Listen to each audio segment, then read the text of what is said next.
3 things to improve your communication. So let's dive into that real quick, because communication is key, both how to express yourself, and I think an ignored part of communication is how to listen. Like, listen to understand versus listening to respond. So let's see. We're going to dive into those 3 things. And first thing is, oh Lord, we have the devil. The devil in tarot is here. That first thing you can do to improve your communication is to set your mind free. Quit. It's, the devil in tarot represents toxic communication. It represents, negativity and control and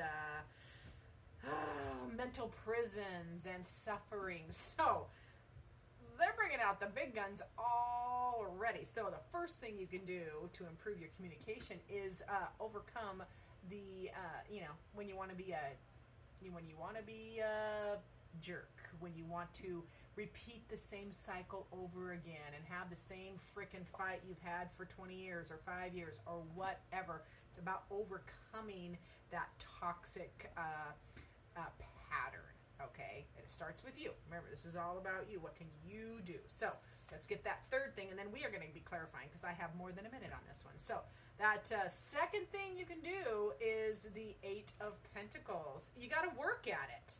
8 of Pentacles is mastery of a trade or craft. It is putting your nose to the grindstone and putting in the hours and the work, the hard, the ugly, the in the middle of the night when nobody's looking. So that's the second thing you need to do. You have to be willing to work at it and get better.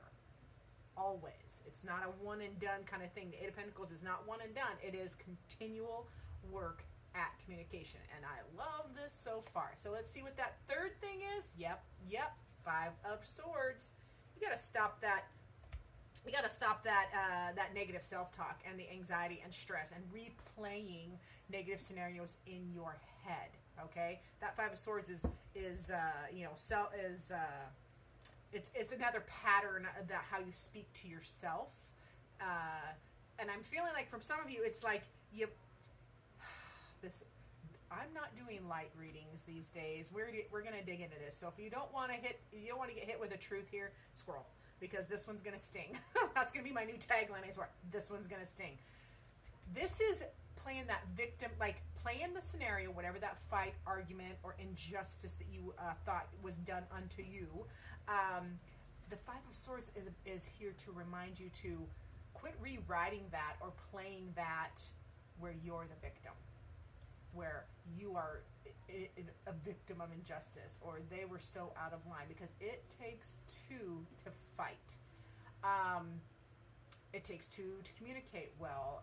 Even if one person is doing a perfect job, and I'll give you that. I absolutely will give you that. But this is like this disruption, these disruptive thoughts, or this disruptive pattern that you have in your mind about how you tell yourself the story of what happened. Ooh, it needs to shift. It needs to change. So I told you to scroll if you didn't want to hear a stinger. So let's clarify a little bit, okay? Let's clarify. With that first one, remember the devil, breaking toxic patterns, leveling up. You have to set your mind free, set that other person free from past patterns. I'm gonna have to get a thesaurus for another word for pattern. So let's. I'm laughing because of this card.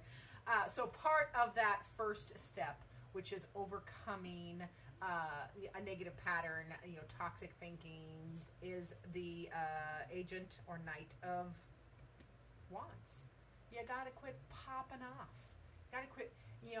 Even if you feel passionately about something, about this communication, you can't just pop off and say everything off the top of your head and, ooh, this one stings for me. So I get it, because we want to get it all out there, but there needs to be an element of self-control here, like a little more weighing and measuring of your words, because you want to communicate to understand each other, not to win, not to be heard, or not to respond. All right. So yeah, learning not to pop off. You got to kind of tame your temper. Yeah, and watch those sharp words. Ooh, that Queen of Swords there, she's a moosh. She can cut you to the bone. So, and this is, we gotta communicate clearly from logic, from an analytical place, but without those biting, cutting words. No more backstabbing words or bringing things up from, the past. If it was resolved, it was resolved. So yeah, this is, I don't know, you guys are gonna have to let me know if you like this or not. This type of readings, because I'm not into tarot for entertainment. Tarot is so much more. It is a great tool for introspection and change, and that's how I like to utilize it. So, thirdly, we have the Hanged One. Yeah, you got to surrender. You have to surrender and be willing to be uncomfortable while you are, shifting these big patterns of energy in your communication, okay? Be uncomfortable, change, surrender, love that. So that second one, remember, was that you got to be willing to work hard. You got to be willing to work at it in practical ways, because the Eight of Pentacles is not, it's not a fly by the seat of your pants. It's not a flash in the pan. It is a dedication to mastery of a trade or craft. In this case, it will be communication. So we also have, I love this is the Fool card. So yeah, within that, willingness to work hard is you have to take a leap of faith. Don't overthink it. Don't kill it with details. You have everything it takes. You just have to have faith that you can keep working at this, and you can improve and be better. Start over, start again with a lighter energy, but an important energy, because the Fool is major arcana, so big experience, big change, but it's also lighthearted at the same time, and that it's not weighed down by the devil, by those toxic patterns, okay? We also have the Seven of Pentacles. I love we have Seven of Pentacles and Eight of Pentacles here. So the Seven of Pentacles is going to be here in your communication, where you're being willing to work really hard, because the Seven of Pentacles is telling you there are lots of options. There's lots of ways to do this.